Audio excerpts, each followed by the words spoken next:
tapi aktivitas itu tidak memberikan perubahan sama sekali. Ya. Kenapa? Karena masalahnya bukan ada di siswa, tapi masalahnya ada di diri kita. Maka kitanya yang berkomitmen untuk merubah. Kira-kira Pak Rum bisa dilakukan nggak ini tadi perubahannya? Insya Allah. Insya Allah. Mulai kapan Pak Rum? Mulai detik ini juga. Mulai hari ini juga. Masya Allah. Luar biasa. Ya kan? Itulah Bapak Ibu sekalian, coaching itu. Di ujungnya akhirnya dengan komitmen. Pak Rum, kapan saya bisa dapat kabar dari Pak Rum bahwa Pak Rum itu sekarang udah bukan orang garang lagi? Bisa minta nomornya? Boleh. Catat nomor handphone saya 0811 897 296. Nah, Pak Rum berkomit 0811 897 296. Pak Rum berjanji mau menginformasi saya bahwa Pak Rum sekarang udah bukan dicap sebagai orang garang lagi. Insya Allah. Insya Allah. Oke. Kira-kira berapa kapan Pak Rum mau ngasih tahu ke saya? Berapa lama butuh untuk menghilangkan kesan itu? Seminggu dicoba Pak ya? Seminggu dicoba. Masya Allah. Jadi minggu depan Bapak akan lapor ke saya. Alhamdulillah. Ini sudah sampai kepada langkah konkret loh. Ya kan? Dan Pak Rum berjanji akan menginformasikan ke saya bahwa Pak Rum sudah tidak lagi dicap sebagai orang yang garang. Bapak Ibu sekalian, itulah ujungnya komitmen. Resultnya, hasilnya nanti akan disampaikan oleh Pak Rum sendiri. Nah, betapa Boleh tanya Pak? Ya? Boleh tanya? Oh boleh Pak, silakan. Tapi saya tak mau di coaching Pak. Kenapa Bapak nggak mau di coaching? Pertanyaannya dulu Pak ya. Oke, silakan. Pertanyaan yang pertama Pak. Oke. Kenapa ada anak yang saya alami, anak SD, ada yang dikeluarkan dari sekolah gara-garanya menurut saya sepele, menilai lagi ke SMP, SMA, karena di SMP, SMA ini kan ada poin, salah poin. Ya. Karena ada tetangga saya sudah sekolah di SMK, tapi nggak saya sebut Pak SMK-nya, Ya. dikeluarkan dari sekolah. Kalau ada seperti tugas guru BK, saya rasa dengan poin-poin itu tidak tepat. Apalagi kalau kayak Pak Rum tadi berkomitmen datang ke sekolah, ke rumah orang tua yang bermasalah saja Pak ya. Walaupun guru BK ini bukan tempat masalah, kayak Pegadaian gitu. Jadi kita menyelesaikan masalah tanpa masalah. Jadi kita melihat kenapa anak SMP, anak SMA dengan poin-poin tadi sampai anak ini dikeluarkan dari sekolah. Kan luar biasa saya melihat efek dari dikeluarkan anak.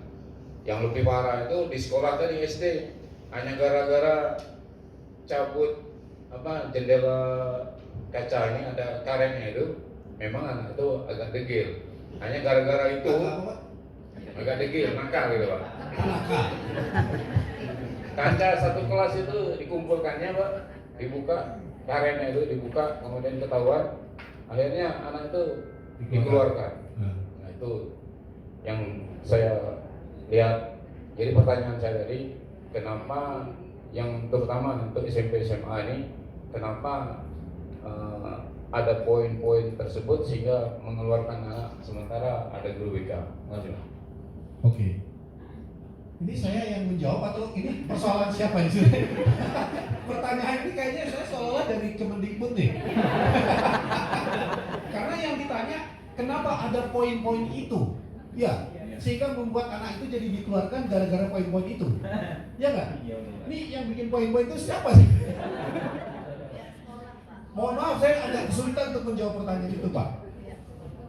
Ya, ya.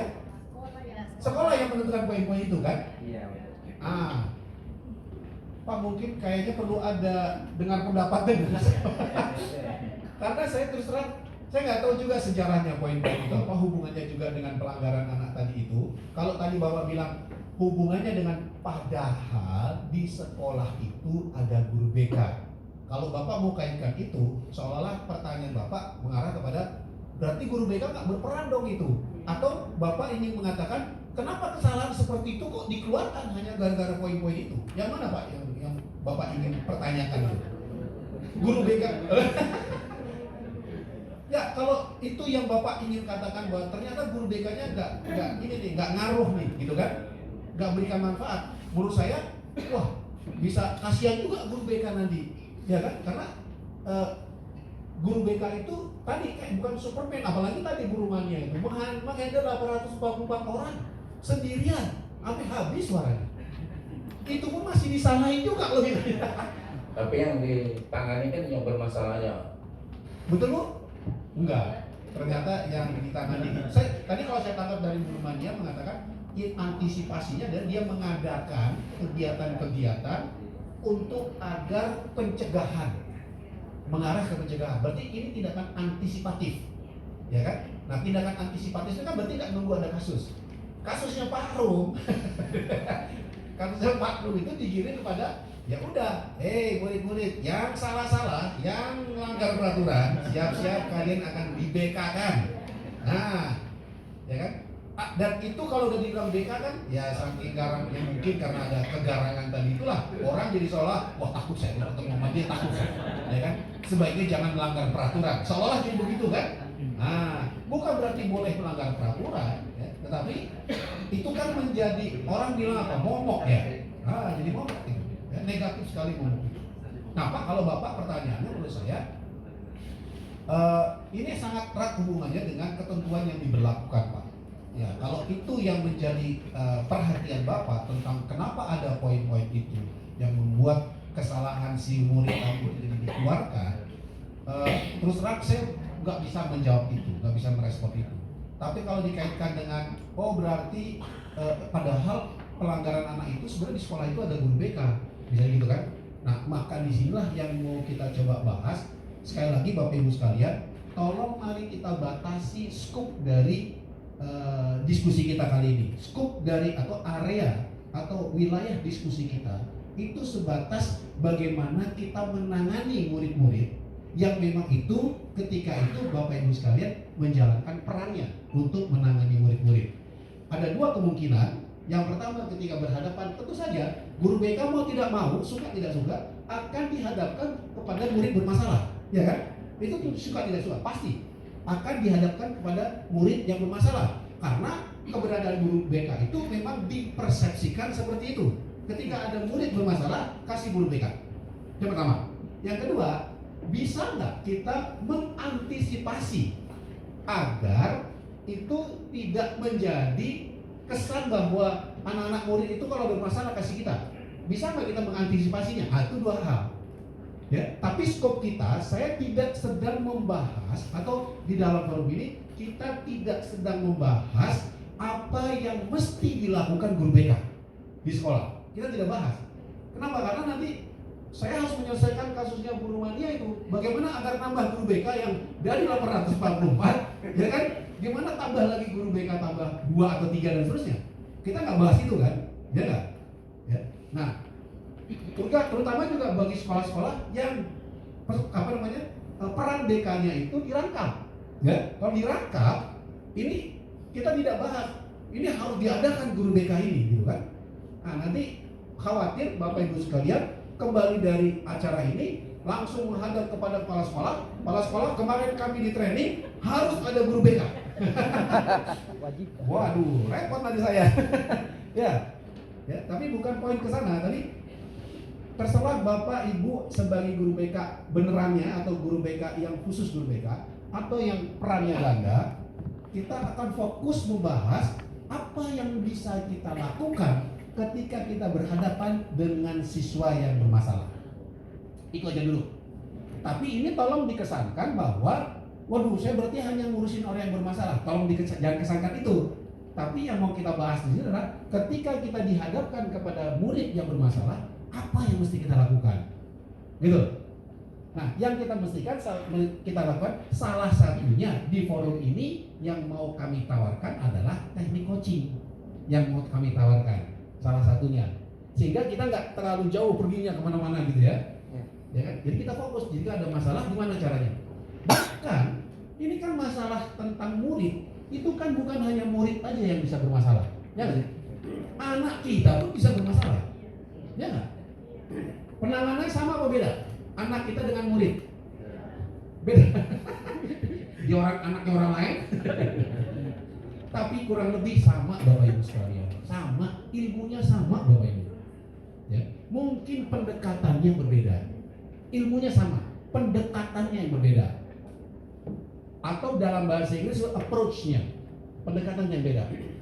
Ketika anak bagaimana menghadapinya, ketika orang lain bagaimana menghadapi, bukan ilmunya yang beda, bukan tekniknya yang beda, tapi pendekatannya yang berbeda. Gitu. Karena kalau ada guru kepala sekolah di sini yang kemarin saya juga cerita, saya juga punya anak bermasalah juga. Ya, saya punya anak bermasalah juga. Anak saya nomor 2, anak saya 3, 2 laki, terakhir perempuan. Anak saya nomor 2 itu bermasalah Bapak Ibu sekalian. Masalahnya apa? Dia nyerah untuk belajar matematika. Nyerah dia. Saking nyerahnya, dia ngomong ke saya itu anak saya.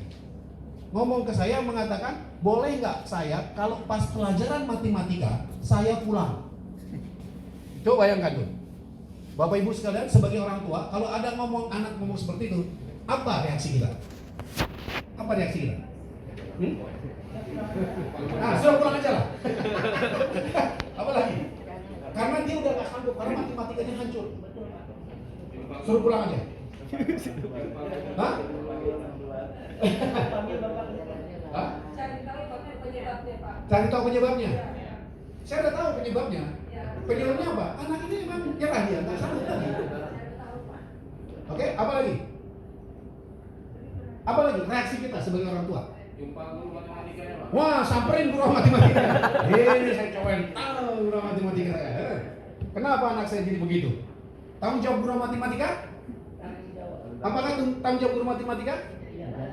Enggak juga, belum tentu juga. Saya sebagai orang tua aja nggak langsung ini guru matematika ini siapa kamu ini? Sampai begitu. Anak saya meminta izin untuk pulang tuh di kelas 1 SMP. Kelas 1 SMP. Dia nyerah tuh 1 SMP. Emang angkanya hancur. Asli hancur angkanya di rapor. Gitu. Lalu apa respon saya kepada anak saya ketika dia menyampaikan itu? Saya bilang, "Nak," ya kan? Saya panggil nak saja ya. Namanya Gozi. Ya kan? Matematika kamu hancur itu tidak menyebabkan kamu masuk neraka, saya bilang. Mantap. Itu jawaban saya. Nah, matematika kamu hancur itu tidak akan menyebabkan kamu masuk neraka. Kira-kira apa yang dirasakan oleh anak saya? Senang. Jangan disuruh pulang, Pak. Senang dia. Kenapa senang? Kenapa dia senang? Karena dia merasa dapat dukungan. Buat saya matematika ya sudah, kita nggak bisa paksain. Kalau kita paksain, dia bilang, nggak bisa, kamu tetap masuk. Mau jadi apa nanti kamu masa depanmu? Ya kan? Kalau matematikanya hancur, kan begitu kan kesan pada umumnya orang tua. Kalau kita paksa dia, mati dia. Ya, waduh, makin stres dia. Lalu begitu dia bilang, udah saya tinggal dan dia juga terus dia merasa, terus saya tanya sama dia, kamu jadinya memilih mana? Masuk sekolah atau pulang? Apa kan? Ya masuklah. Orang nggak ada yang marahin juga sama orang tuanya dan nggak bikin saya masuk neraka juga. Ya udah masuklah. Masuk ya. Gitu. Dan menariknya apa? Setelah dia masuk kelas 3 SMP, dia malah justru tertarik belajar matematika. Nah, itu menariknya tuh. Saya juga nggak tahu entah kenapa, dia tertarik belajar matematika. Dan angka matematikanya di SMP mulai membaik. Dapatlah dia angka 6. Dapat 6 dia membaik. Maaf, di sini ada guru matematika nggak? Jangan-jangan. Ada guru matematika? Ada? Nggak ada? Oke, alhamdulillah nggak ada. Kita bukan lagi ngomongin guru matematika. Tapi dapat nilai 6. SMA, Masya Allah. Ya. Semua rapat dia itu yang paling tinggi nilai matematikanya. 9 matematikanya. SMA. Dan di SMA dia sudah mulai dapat duit, Bapak Ibu sekalian. Kenapa? Ngajarin adik-adik temannya di SMA, ngajarin matematik. Dapat duit dia. Jadi anak teman-temannya minta anaknya dia adiknya diajarkan, dia bilang tak bayar dulu. Udah berbisnis ya, dapat duit. Terus selama SMA sampai kelas 3 SMA matematikanya paling gede di sekolahan, paling tinggi di sekolahan. Saya juga nggak ngerti. Sampai dia akhirnya di SMA kelas 3 undi kumon. Dan singkat cerita, dia diterima di jurusan matematika Universitas Erlangga. Nah, ini dramatis sekali nih. Saya juga terheran-heran juga gitu. Dia diterima jurusan matematika Universitas Erlangga. Dan lebih menariknya lagi, apa kata dia? Saya bosan dengan matematika. Akhirnya dia ambil teknik industri. Dan dia udah sama-sama temennya ngambil teknik industri di ITB. Akhirnya dia karena ini juga kebawa teman-temannya rupanya bilang, ITB udah gak bagus. Teman-temannya pada pindah ke teknik industri ITS. Pindahlah dia teknik industri ITS. Singkat cerita, luluslah dia lulusan teknik industri ITS. Ya, dengan masih terus ngajarin matematika. Dan dia sekarang sudah kerja. Nah, ini pengalaman saya nih, menghadapi anak yang kondisinya sudah istilahnya disebut udah chaos, fed up itu nyerah sudah dia, pasrah, terserah dia mau dimanain. Dia tuh udah siap ngomong sama saya, tuh udah siap kalau saya tuh akan marah-marah, tendang meja dan sebagainya. Karena dia udah lama sebenarnya pengen ngomong itu, udah lama. Cuma dia tahan-tahan takut saya marah-marah. Nah, karena saya juga nggak suka dibilang garang juga gitu kan. Dengan santai aja saya bilang sambil ketawa loh, saya ngomong sama anak saya itu sambil ketawa. Tapi sambil ketawa sambil saya pegang penduknya. Jadi bukan face to face, sambil saya duduk di sampingnya saya pegang ini. Nah, matematika kamu hancur, nggak bikin kamu masuk neraka. Sambil saya pegang. Nah, itulah yang saya bilang pendekatan kepada anak. Beda pendekatannya dengan murid yang lain. Bisa jadi beda, bisa jadi sama. Nah, Bapak Ibu sekalian, mari kita sepakati skop pembahasan kita. Ya. Kita akan membahas manakala Bapak Ibu sekalian menghadapi anak yang bermasalah. Apa yang perlu kita lakukan? Nah, inilah yang dalam rangka itu mudah-mudahan bisa melengkapi apa yang Bapak Ibu sekalian sudah lakukan selama ini ketika berhadapan dengan murid menggunakan teknik coaching. Yang Bapak Ibu sekalian sudah menyaksikan saya langsung meng-coaching Pak Rom tadi itu, itulah kira-kira rangkaian cerita coaching itu. Jangka waktunya singkat sekali, sampai Pak Rom itu betul-betul sampai bahkan berkomitmen akan berikan informasi kepada saya bahwa Pak Rom minggu depan sudah sukses dibilang sebagai orang yang tidak garang. Itulah luar biasanya coaching sampai di ujung itu. Pak Rom mengalami ini selama 5 tahun, sampai saya coaching Pak Rom hanya waktu 15 sampai 5 menit. Dan itu yang saya alami ketika saya melakukan coaching di berbagai negara. Kalau di Amerika itu orang dengan mendengar coaching itu berbondong-bondong mereka, karena di sana coaching sudah sangat populer. Di Eropa, di Indonesia coaching nggak populer. Begitu dibilang mau di coaching apa itu coaching? Nah, gitu. Coaching apa coaching? Jadi mereka tuh bertanya-tanya karena belum populer di Indonesia. Ya. Kalau di Malaysia sudah populer. Kalau di Malaysia coaching sudah populer, sudah mulai populer. Makanya di sana coaching ada harganya. Jadi kalau saya coaching itu cuma 2 jam, maksimum 2 jam meng-coaching orang sampai ketemu akar masalahnya dan sampai dia komitmen. Dalam 2 jam itu kalau di Malaysia saya dibayar 3.000 ringgit. Di Malaysia 3.000 ringgit. Kali berapa? Satu ringgit berapa sekarang? 3.000. Jadi berapa? 9 juta lah ya. Ya, 10 jutaan. Ya. Di Singapura itu 3.000 Singapura dolar. Di Singapura. Di Amerika itu sekali saya coaching itu 6.000 dolar. 6.000 dolar sekali coaching. Saking mahalnya coaching itu, dan karena di sana populer, makanya waktu saya ke Washington di situ, kalau waktu di Washington kita ngadain coaching gratis, ngantri. Ya kita kayak dokter praktek tuh, ya kan? Dokter di kampung-kampung itu kan ada orang yang berobat gitu kan? Itu kayak gitu. Jadi coaching 15 menit, ada yang 10 menit, ada yang 5 menit, ada yang baru 1 menit, selesai dia. Selesai, 1 menit pun bisa selesai coaching, luar biasa. Saya ada meng-coach orang Perancis, itu 25 tahun dia menghadapi masalah itu berat. 25 tahun. Saya coaching di Changi, waktu itu ketemunya di Changi, saya nggak mau ke Perancis kejauhan. kita ketemu di Changi aja, ketemu di Changi. Saya coaching itu 15 menit, padahal dia ngalamin persoalan itu 25 tahun. 15 menit selesai. Nah jadi artinya apa? Karena mereka orang-orang barat kalau di coaching dia terbuka, sebuka-bukanya, dia ceritakan semua apapun yang perlu diceritakan, yang harus dia sampaikan. Dia buka, nggak ada dirahasiakan. Gitu. Nah ini sekedar hanya cerita saya terkait dengan pengalaman saya menjalankan peran sebagai coach dalam hal ini. Lalu makanya saya berpikir ini kayaknya bisa deh dipakai oleh guru BK, tapi nanti diambil yang penting-penting aja, gitu loh. Makanya kemudian saya ambil yang namanya simple coaching, ya. Dengan cara kita ngobrol sama murid, ya bukan berarti saya seperti kayak ngomong sama Pak Rum, mungkin nggak begitu caranya kan, dengan murid-murid itu. Bisa juga kita nggak tahu Bapak Ibu sekalian kalau ketemu dengan murid, ya dalam rangka bimbingan dan konseling itu ketemunya di mana Bapak Ibu sekalian? Tempatnya di mana?